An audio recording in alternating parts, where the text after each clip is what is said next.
ये श्री राधा मोहन जी के आराध्य देव थे आस्करण जी के, और ये सेवा में मगन रहते। देखो जब आप ठाकुर सेवा, जैसे आपको कि अब हम सेवा में रहेंगे तो हमारा काम कौन करेगा, तो पूरी सृष्टि तुम्हारे काम से चल रही है, तुम्हारे चलाए चल रही। अरे कुछ समय, घड़ी दो घड़ी तुम ऐसी निकालो जिससे एकांत चित्त से आनंद पूर्वक अपने लाडले ठाकुर को दुलार कर सको। उनको श्रृंगार करो, भोग लगाओ, आरती करो, चार परिक्रमा करो, साष्टांग दंडवत करो। जीवन का परम लाभ है ये। पर नहीं, आप खाएंगे हलवा, गरम गरम पकौड़ी, चाय, और ठाकुर जी के सामने वो सफेद वाले दाना नहीं आते, चिरौरी रख दो ठाकुर। अरे भाई तुम क्या कर रहे हो, चोरी कर रहे हो तुम। घर में ठाकुर विराजमान, घर के मालिक विराजमान है, हमें जल्दी ऑफिस जाना है, गरम गरम परेठा ये वो सब, और ठाकुर जी के सामने हम तो देखते हैं जैसे कोई ठाकुर जी के दर्शन कराने के लिए लाता है तो चार टाफी, वो भी प्लास्टिक से लिपटी हुई, मतलब देख केवल ले, खा भी नहीं सकते हो क्योंकि प्लास्टिक लगी हुई, ऊपर कवर एकदम ऐसे रखे हुए हैं। वो बोले हमारे लड्डू गोपाल हैं। जब गोपाल हैं तो टॉफी खोल पाएंगे क्या? अगर आपको टॉफी पवाली है तो आप खोल करके सुंदर एक कटोरी में रख करके थे, ऐसे चार दाने चिरौरी रख दिए, कटे हुए मिश्री के टुकड़े रख दिए। अरे अनंत ब्रह्मांडों का भरण पोषण करने वाला तुम्हारी चिरौरी के लिए मर रहा है। हाँ, अगर तुम्हारे पास केवल चिरौरी ही है तो वो तृप्त हो जाएगा। तुम खाओ हलवा, उसको रखो चिरौरी, तुम पहनो एक से एक बढ़िया कपड़ा, और ठाकुर जी के लिए अलग कपड़ा होता है दुकानों में, वो ठाकुर जी के लिए लेना है। सत्यनारायण की पूजा की सामग्री गांवों में जो परचून की दुकानें होती हैं कस्बों में, उनमें अलग होती है। बोले सुपारी देना, तो बोले पूजा के लिए, बोले हाँ, वो सड़ी सुपारी का अलग बैंक होता है, वो पूजा के लिए जाएगा। प्रभु के लिए तुम ऐसे चिरौरी रख देते हो। वो नारियल भी जिसमें पाली लो, देखो ना कथा, सत्यनारायण की कथा करनी, हमें नारियल दे दो। वो सूखा नारियल जो किसी काम में ले जाएगा वो सत्यनारायण के पास जाएगा। वो कपड़ा टून का ना पहन सकते हैं, ना ओढ़ सकते हैं, ना बिछा सकते हैं, ना पोछा लगा सकते हैं, वो ठाकुर जी के लिए बलिहारी है श्रद्धा। तभी ठाकुर जी भी ऐसी व्यवस्था करते हैं, ना पहनने लायक ना ओढ़ने लायक, ऐसा तुम्हें नया जीवन देंगे, जरूरत ही नहीं पड़ेगी कपड़े की, घूमो ऐसे ही। हाँ, जरूरत ही नहीं पड़ेगी, अन्नी होने नहीं, कोई जरूरत नहीं है, घूमो। इसलिए सावधान, भगवत सेवा का तात्पर्य है उत्तम भोग लगाए मोर मरकट को से। स्वामी जी महाराज परम विरक्त, वैराग्य की चरम सीमा स्वामी श्री हरिदास जी, लेकिन उत्तम भोग लगाए ठाकुर जी को। उत्तम उत्तम, तुम्हारे पास जो कुछ है उसमें सबसे बढ़िया भोग बनाओ। धन्ना जी के पास बाजरा की रोटी भी पूरी नहीं थी कि भरपेट पाले, तो एक रोटी रोज ठाकुर को रखते थे। आधी ठाकुर जी पाते थे, आधी आप पाते थे। सुदामा जी के पास कौन सा माखन मिश्री था, वो तंदुल जो पछोरने से बाहर निकलते हैं, किसी काम में नहीं, वो लेके गए थे। ठाकुर जी पाते हो कहते आज मैं तृप्त हो गया। सबरी जी के पास क्या था, क्या था? जंगली बेर, कहीं कड़ुआ कसेला ना हो इसलिए चख के मेरे रघुनाथ जी को कहीं कसेला ना लगे, प्रभु वाह वाह करके पा रहे। विदुरानी जी ने कौन सा 56 भोग पवाया, केले के छिलके भाव दशा में डूबी हुई। देखो हमारे ठाकुर को कुछ नहीं चाहिए, भाव से समझिए। ये बिहारी जी को 4 घंटे बैठने के लिए 10-10 लाख रुपए का फूल बंगला निकला, काम थोड़ी चलाया जाता है। अरे हमारे लाडले सरकार है, अगर 4 घंटे बैठ गए 10 लाख खर्चा हो गया तो क्या? अनंत ब्रह्मांडों का सृजन करने वाला ठाकुर हमारे पास नहीं है, तो ठाकुर जी को आपका भाव चाहिए। और आप तो सो बढ़िया पलंग में, और ठाकुर जी को एक छज्जा में विराजमान किए, छज्जा में ऐसे ही उतर नहीं सकते, मतलब कूदे तो ऐसे ऊंचे, अगरबत्ती दिखा दी, आप तो नहीं, अपने लाडले ऐसे प्यार करो, ऐसी जगह सिंहासन रखो कि उतर कर अगर आपके वन विहार करना चाहे तो उतर लेना, ऐसा विराजमान करो आराम से। वो एकदम वो सिर्फ दीवार में ऐसी जगह, या तो बाहर वाले कमरे में, अपने कमरे में तो ठाकुर जी रहेंगे ही नहीं। अरे भाई अगर घर में ठाकुर जी तो उठते बैठते निकलते हैं, उनके दर्शन हो रहे, चोरी क्या? तुम तो हमारे घर के माई बाप हो, सब देखो, चोरी क्या आपसे? आपको जो अच्छा ना लगे सुधार देना, ऐसे रहना चाहिए। बिल्कुल भगवत प्राप्ति निश्चित है, ये सेवा पद्धति है, बड़े भाव से आप इसको स्वीकार कीजिए। हमारे लाडले बड़े कृपालु हैं। अरे जहर पिला रही है छाती में लगा के तो परम पद दे रहे हैं, तुम दूध पिलाओगे तो तुम्हें परम पद नहीं मिलेगा। पूतना जहर लेकर के पिला रही बाल गोविंद को, अभी 6 दिन के ठाकुर हैं, उसे परम पद प्रदान किया, और आप रोज सुंदर सुंदर भोग लगा रहे हो और तुम्हें भगवत प्राप्ति नहीं होगी। ठाकुर जी की आरती उतार रहे हो, बलिहारी जा रहे हो, उनके सामने कीर्तन कर रहे हो, नृत्य कर, विश्वास तो करो ना, तुम्हें भगवत प्राप्ति हो जाएगी। आस्करण जी ने एक चौकीदार पूजा गृह के बाहर बैठाल दिया और कहा कोई भी भीतर आने ना पावे, क्योंकि एक बार भी सेवा में विक्षेप मुझे बर्दाश्त नहीं है। तो ठीक 10 घड़ी का इन्होंने भी नियम, जो नियम लो उसका निर्वाह करो। 4 घंटे। दिल्ली का बादशाह किसी कारण से उधर आया हुआ था, उसने कहा मुझे आस्करण जी से तुरंत मिलाया जाए। पहले तो राजा लोग होते थे और बादशाह, अब जैसे मुख्यमंत्री और प्रधानमंत्री, राष्ट्रपति। तो जो मुख्यमंत्री हैं ये राजा हैं प्रदेश के, और वो संपूर्ण राज्यों का बादशाह उसे कहा जाता था। आस्करण जी को शीघ्र हमारे सामने उपस्थित किया जाए। प्रार्थना की कि महाराज असंभव। इस समय आस्करण जी महाराज अपने ठाकुर जी की सेवा में हैं और उनका आदेश है 4 घंटे कोई हमसे बात ना करे। आस्करण जी को सूचना देने के लिए बार बार सेवकों को आदेश किया, पर कोई भी सेवक बादशाह की आज्ञा पर नहीं उतरा। हम अपने राजा से ऐसा नहीं प्रार्थना कर सकते। 4 घंटे। बादशाह को बहुत कष्ट हुआ कि हमारी आज्ञा का उल्लंघन। तुरंत आदेश किया सेनापति को, बुलाओ, देखते हैं कि हमारी आज्ञा का उल्लंघन का परिणाम क्या होता है। सेनापति तुरंत उपस्थित हुआ। इस नगर के सबको दंड दिया जाए और बंदी बनाकर आस्करण को हमारे सामने लाया जाए, क्योंकि बादशाह है। अब अहम तो विराजमान है ही है, कोई परमहंस थोड़ी है कि अहंकार लीन हो गया है। बताया गया कि ठाकुर सेवा में, भगवत आराधना में 4 घंटे उनके पास कोई सूचना नहीं पहुंचाएगा। बादशाह की आज्ञा का उल्लंघन करने के कारण सब सैनिक जितने थे दब रहे थे। महाराज की तो आज्ञा है कि सूचना न दो, पर यहां तो सब गड़बड़ हो रहा। बादशाह ही नाराज हो गया। बड़ी घबराहट पूरे नगर में फैल गई और पूरे सैनिकों में फैल गई। ये नरवरगढ़ ग्वालियर से दक्षिण में है।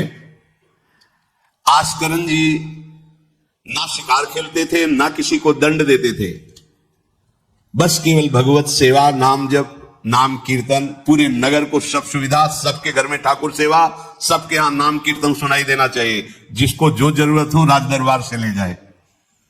किसी को लग सकता है अगर ऐसे बढ़ता रहेगा तो राज खजाना खत्म हो जाएगा। नहीं, अज्ञान से तुम सोचते हो। एक बार पूज्य पादुड़िया बाबा के यहां 500 लोगों का भोजन बना। अब वहां उत्सव में 5000 से भी अधिक लोग आ गए, तो जो सेवक जन थे, भंडारी थे, भाग के आए, बाबा अब तो बहुत ही हानि हो जाएगी, क्योंकि सब लोग आ गए, 5000 के लगभग लोग हैं और 500 का ही भोजन बना है। बाबा जन कहा घबराने की जरूरत नहीं। गए, अपना ऊपर का चला ऐसे डाल दिया जो रसोई बनी हुई थी। बोले इसे खोलना नहीं, बस बांटते जाओ। सब पा चुके, जितना बना था ना। भगवत प्रताप। हरिराम व्यास जी की बेटी का ब्याह, रात्रि में बारातियों के स्वागत के लिए एक से एक सुंदर पकवान बने हुए थे, क्योंकि जिनके चेला मधुकर शाह राजा थे उनके पास कमी क्या, सब सुविधाएं। हरिराम व्यास जी ने सोचा ये संसारी आदमी इतने सुंदर सुंदर पकवान पाएंगे, ये तो ठीक नहीं है। वृंदावन के संत जन लेंगे तो अपने ठाकुर का भोग लगाएंगे, पाएंगे, कीर्तन करेंगे। कोतवाल को बुलाया वृंदावन के और कहा सब वैष्णवजनों को कह दो कि तुरंत आ जाओ, रमनिया ले जाओ। देखो कैसी भावना है, बेटी का ब्याह है। बोले संसारी आदमी बाराती क्यों पाएंगे। अब आप हो तो कहते अरे इज्जत चली जाएगी, बाबा जी को खवाने से क्या इज्जत है। बारातियों को खवाएंगे तो इज्जत बनेगी। ये किसकी, देहाभिमानियों की। और अपनी इज्जत क्या है, श्यामा श्याम। अगर रसिकों को पवाएंगे तो हमारी इज्जत बन जाएगी, श्यामा श्याम प्रसन्न हो जाएंगे। तो श्यामा श्याम प्रसन्न हो जाएंगे, बाराती भूखे रहेंगे, ऐसा कैसे हो सकता है। ऐसा हो ही नहीं सकता है। हरिराम व्यास जी के, अब उनके लिए तो कोई रोक नहीं, उन्हीं की बेटी का तो ब्याह है। जो भंडारे में सब जमा थे, लड्डू, गुलाब जामुन, ये वो भर भर के अमनिया, ले जाओ ले जाओ। अब ब्रजवासी संत जन सबको बांट दिया, पर जितना भंडारा था उतना ही भंडारा। कर तुम अकर तुम अन्यथा कर तुम सर्व समर्था सा ईश्वरा। तुम प्रभु के लिए समर्पित हो तो तुम्हारे यहां हानि कैसे हो सकती है। कि हम भाई ठाकुर सेवा में समय देंगे तो हमारा काम बिगड़ जाएगा, ठाकुर जी की भोग राग की बात करेंगे तो पैसों की कमी हो जाएगी। पक्की मूढ़ता है, ये ऐसा व्यापार है ठाकुर सेवा संत सेवा, ऐसे करो और कई गुना बढ़कर के हाथ में आ जाएगा, देख लेना। क्योंकि सब दुखों का कारण पाप है, और जब ठाकुर सेवा संत सेवा तो इससे पाप नष्ट होते हैं। जे ही पाप नष्ट हुए सुख का मार्ग खुल गया, पर अज्ञानी जानता नहीं है। अब बादशाह के आदेश से हड़कंप मच गया। कहीं कहे पठाई कहो कीजिए लड़ाई, सुनी रुचि उपजाई चली पृथ्वी पति आयो है। पर्यो सोच भारी तब बातियों विचारी कही, आप एक जावो गयो अचरज पाए है। सेवा करी सिद्धि साष्टांग होई के भूमि परे, देखी बड़ी बेर पांव खड्ग लगायो है। कट गई एड़िए पे टेढ़ी हूं न भौं करी, करी नित नेम रीति धीरज दिखाई है। बादशाह ने कहा आखिरी हुक्म है, आस्करण को हाजिर किया जाने, संपूर्ण सेना से विध्वंस मचा देंगे, नरवर गढ़ को पूरा नष्ट कर देंगे। जो प्रधान सेना नायक था वो हाथ जोड़ करके बादशाह से बोला कि आप समझो, हम आपके सेवक हैं, आपसे लड़ कैसे सकते हैं, आप बादशाह हो, पर मेरी प्रार्थना है आप अकेले जाकर के देख लीजिए, आस्करण जी सेवा में है, अकेले जाकर बात कर, हम सूचना नहीं दे सकते पर आपको रोक नहीं सकते, आप जाकर के बात कर लीजिए। बादशाह को लगा कि बात तो सही कि हमारे ही अनुकूल है, ये कोई वैरी तो है नहीं, चलो कोई अंगरक्षक नहीं। और स्वयं अंदर जाकर के देखा तो सारी सेवा हो चुकी थी, ठाकुर जी की साष्टांग दंडवत कर रहे थे। सत्संग में भी कहा है कि आप लोगों का जैसे शरीर स्वस्थ है तो साष्टांग दंडवत का नियम लेना चाहिए अपनी ठाकुर सेवा करके। 5, 7, 11, 21, 51, 108 अपने ठाकुर जी 4 परिक्रमा की, कहीं से भी 108 दंडवत। एकोपि कृष्ण कृतः प्रणामो दशाश्वमेधा व्रतेन तुल्यः, दशाश्वमेधी पुनरेपि जन्म कृष्ण प्रणामी न पुनर्भवाए।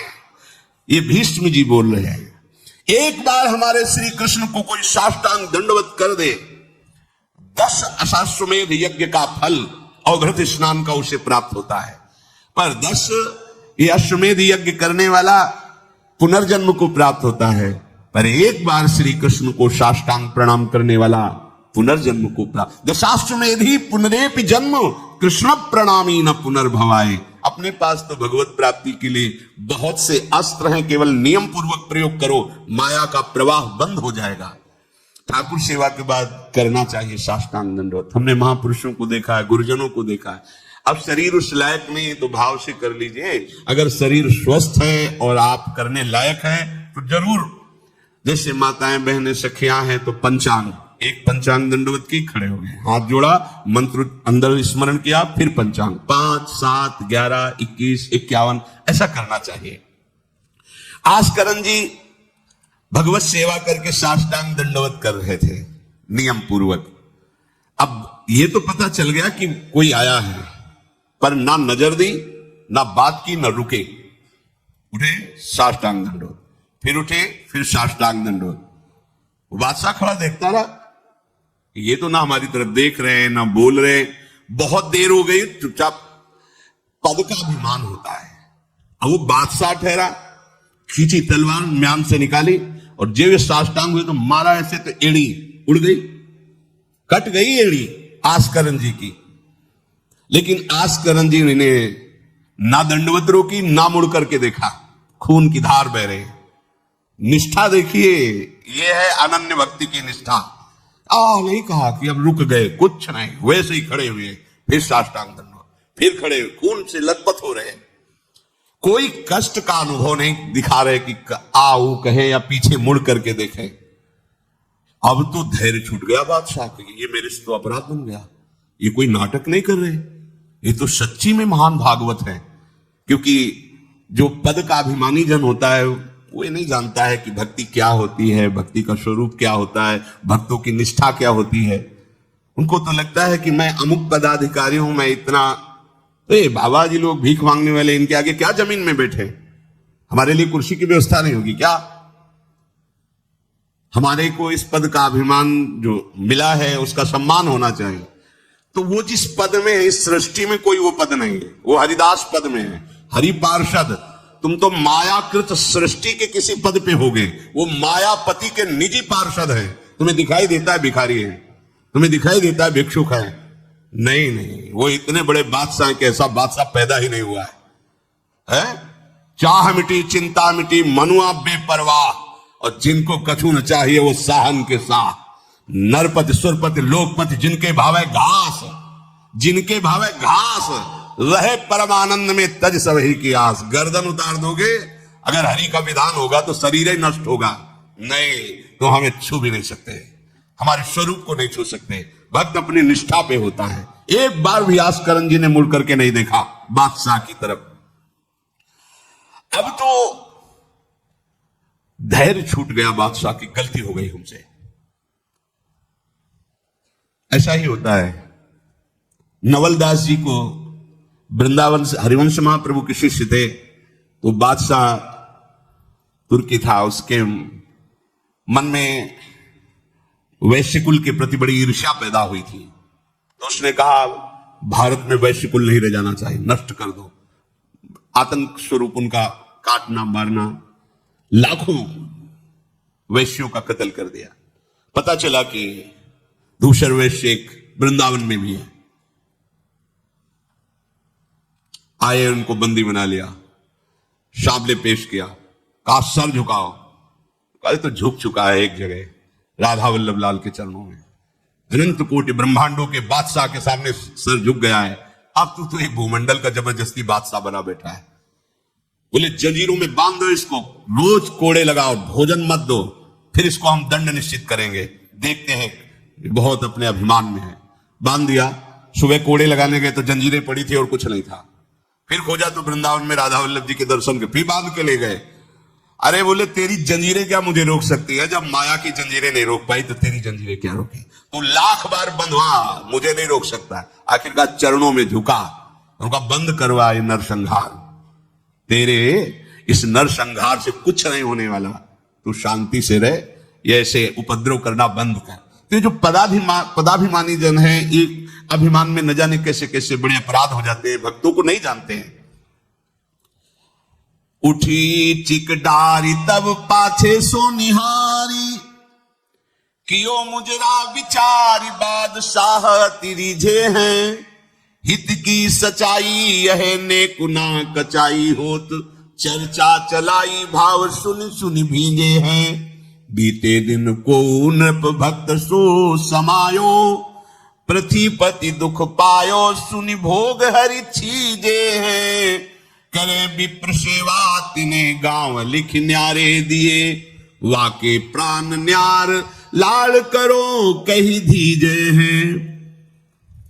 पूरी दंडवत की, ठाकुर जी को प्रार्थना की, चिक डाल दी जो मध्याह्न विश्राम की, फिर पीछे मुड़े। तब तक खून बह रहा है। पीछे मुड़कर देखा बादशाह जोहार की, बिल्कुल गुस्सा नहीं।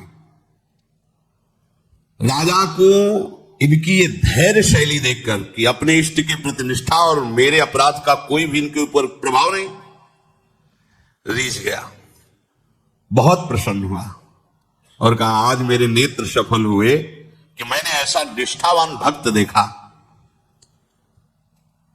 ना तो तुम्हारी भ्रकुटी में थोड़ा भी रोष है और ना तुम्हें पीड़ा है और ना कोई थकावट है। हम आपसे वार्ता करना चाहते हैं, क्या है आप में ऐसी सामर्थ्य कहां से आई कि आपने अपनी निष्ठा छोड़ी और तलवार से एड़ी काट दी? एड़ी, अरे ऐसे काट जरा सा कुछ लग जाए तो देखो कैसा लगता है। एड़ी कट गई, खून निकल गई, दंडवती बंद नहीं हुई। जब वो बैठ करके भगवत भक्ति की बात की तो बादशाह के आंसू आ गए। संत का यही प्रभाव होता है। देखो राजा है पर संत है। विभीषण जी से भगवान कहते तुम सारी के संत प्रिय मोरे, धरो देह नहीं आन। ये नहीं भूल होनी चाहिए कि अरे तो बड़े अच्छे कपड़े पहने, ऐसे ऐसे, ये क्या भक्ति करते हो? भक्ति का मतलब केवल इतना ही नहीं है कि भिक्षुक वेश हो। भक्ति किसी से भी हो सकती है, कोई भी हो सकता है। कहीं भी हो सकता है, क्योंकि सब भगवान के बंदे, सब भगवान को दुलार कर सकते हैं। अपनी कीमती रुमाल तत्काल पट्टी बांधी अपने हाथ से आस्करन जी के चरणों में। स्वयं बादशाह ने घुटने टेक कर तुरंत और कहा कि आज मैं निहाल हो गया। आपकी ये जो भक्ति है, ये जो निष्ठा है, आज प्रभु की हम पर बड़ी कृपा है जो मुझे दर्शन हुआ आप जैसे भक्ति की निष्ठा का। बादशाह अत्यंत प्रसन्न होकर के आपको क्या सुख प्रदान करें। होगा हमारी सेवा निष्ठा है,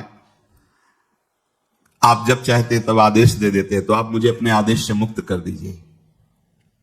आज के बाद हमारा कोई शासन आपके ऊपर लागू नहीं रहेगा। आप जब चाहें स्वेच्छा से आप आ सकते हैं, ना आए तो आपका राज्य, हमारा कोई अधिकार आज से नहीं। श्री आस्करन जी को एक बार बहुत शरीर में बुखार आ गया।